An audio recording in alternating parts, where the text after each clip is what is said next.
Good afternoon, Mr. Symonds, Good Curtis afternoon, Lauren. Symonds. How are you doing today? Oh, my life is very fair, thank you. Wonderful. Yes, first of all, I'd like to really thank you for the opportunity to have this conversation with you. No problem. You are one of those most interesting people who's been engaged and involved in a lot of different types of mediums.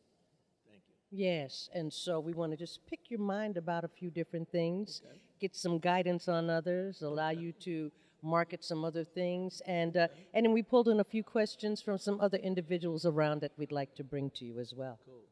All right, so first I would like to speak to you about where we sit today at the MOBE conference. And could you just give us a little background on what MOBE is? Well, MOBE stands for Marketing Opportunities in Business and Entertainment.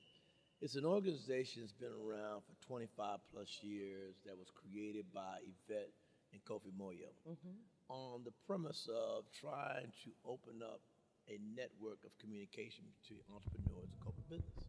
The real goal was that minorities early on in the mid 90s were really not getting the opportunities with corporate America. So Yvette and Kofi created MOBE to try to open those doors. And from the mid 90s to I would say probably early 2000, they were doing fairly well with this concept. And then it just ended up breaking off for a while. And so the last 3 years, we had worked on trying to relaunch MOBE because I felt personally there was a need to bring people of color, the minority community together again to try to network and try to grow business because a lot of people who are in corporate America now are now entrepreneurs. Yes, yes, yes, yes, And that, yes. and that pendulum has shifted dramatically. Yes, it has. Yes, it has. Okay. And so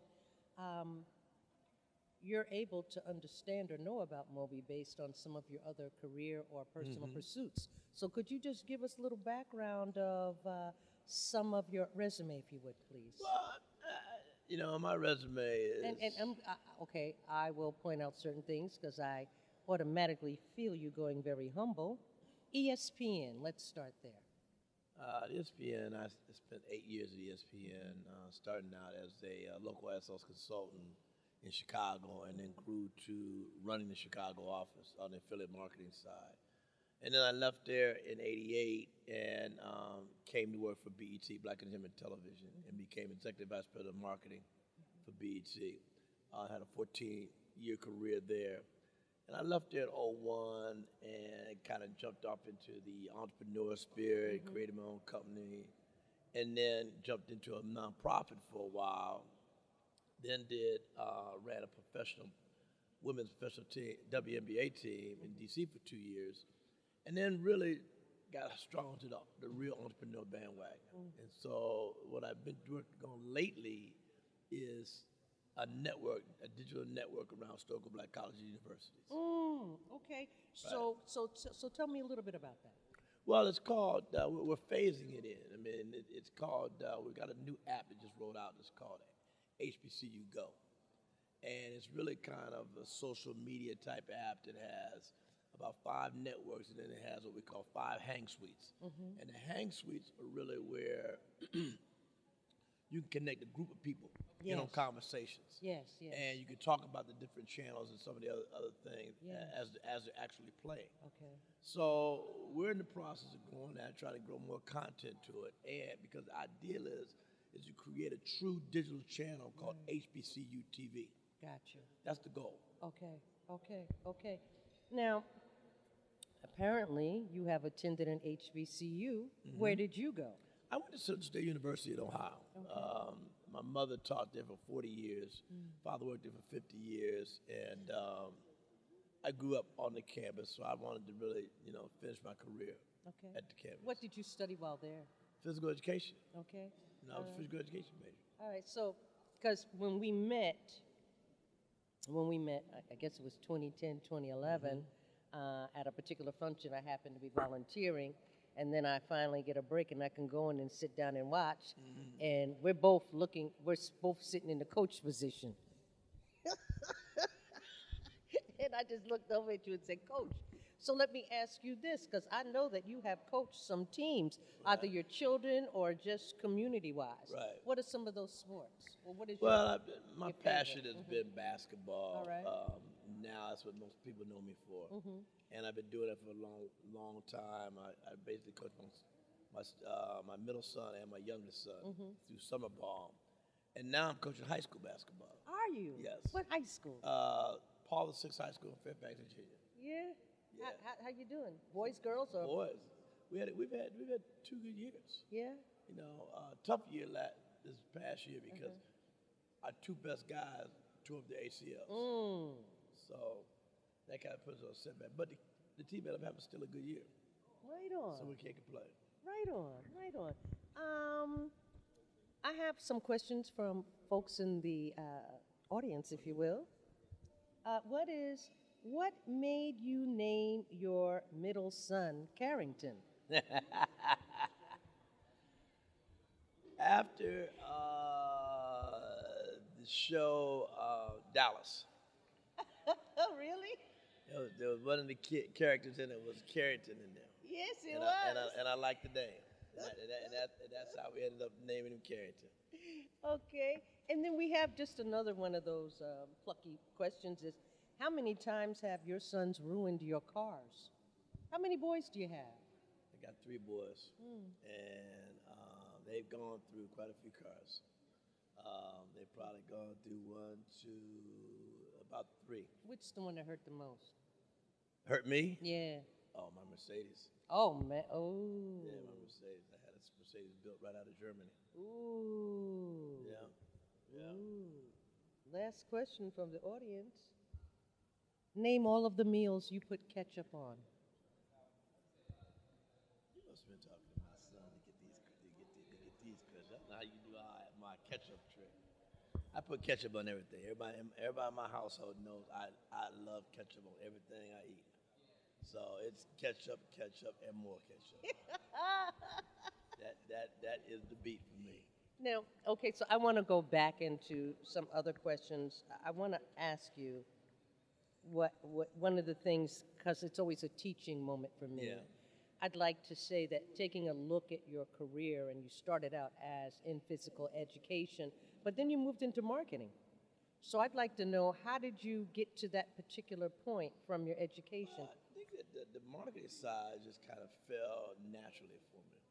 I was always a good salesperson.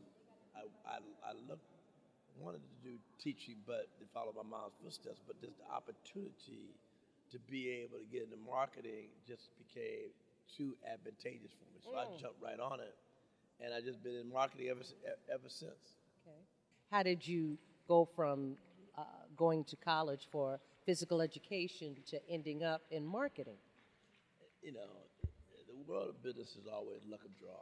You know, and I just happened to be lucky that I was able to walk into some really, really good sales opportunities, and they were able to blossom and position me for opportunities to grow. And that's how I grew in the industry. Well, what type of skills do you need for that? To really, I mean, the gift for gab, yeah, okay, but you know, there's certain talent you need to play a good game of ball. Yeah. What kind of skills? And the skills to go with the talent. I think the biggest thing that was my click that I never realized. A person told me this. One of my mentors told me this when I was younger. Was my personality. Okay. I had a personality that she always told me was infectious, to where people gathered around me and would follow me just by the way I am. Okay. And I didn't think that when I first heard it. I really didn't think that was the deal. But as I got older, I did see a lot of things happening because of it. Okay. Was able to know, recognize it and exactly. see it. And Exactly. thank you for not taking advantage of it. I'd never do that. I'd never do that. Never do that. So, if you could give a message today to those students currently attending HBCUs, and for those that are potential students, what would you say? First and foremost, never give up. You've got to set your goals and your ideas of where you want to be in life. And I never, ever gave up. You know, even though I had some ups and downs like everybody else did, I continued to just battle, stay in the grind, and just see where it fell. And I think that's a tough thing that a lot of kids, you know, at a young age, it's hard to handle. Right. So you got to see if you can.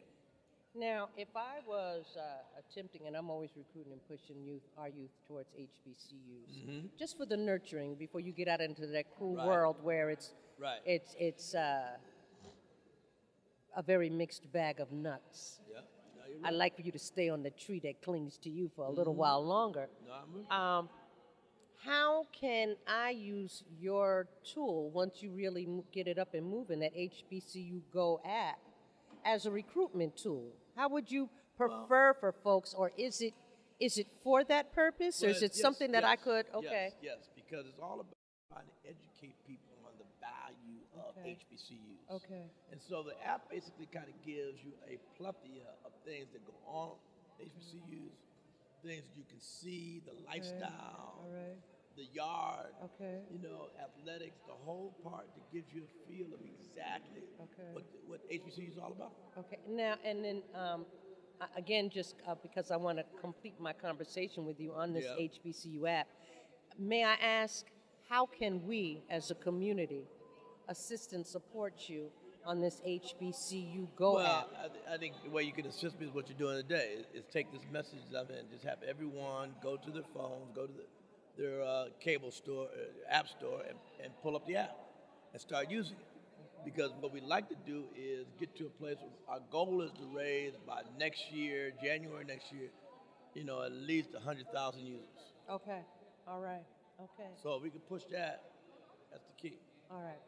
And then just person to person, I think also I'd like to ask you, because I'm a mixed ball of nuts, is networking. How important has network come into what you currently are doing? I think network is key. I for one, never underestimate that network, because you have to have it in today's world. It just starts to open up more doors behind it. And if you can connect dots, that's really where it's all about. It's connecting the dots and make things move. Okay. All right. I know that we're in a break, and I know that you have a panel discussion coming up, and I know that you need to prepare. I'd like to say I'm most appreciative for the time you were able to offer me today. Thank you very much. I appreciate it. I'm just amazed by my man's camera here. I'm waiting to see what the production looks like. Thank you. Thank you from DPTV. You got it.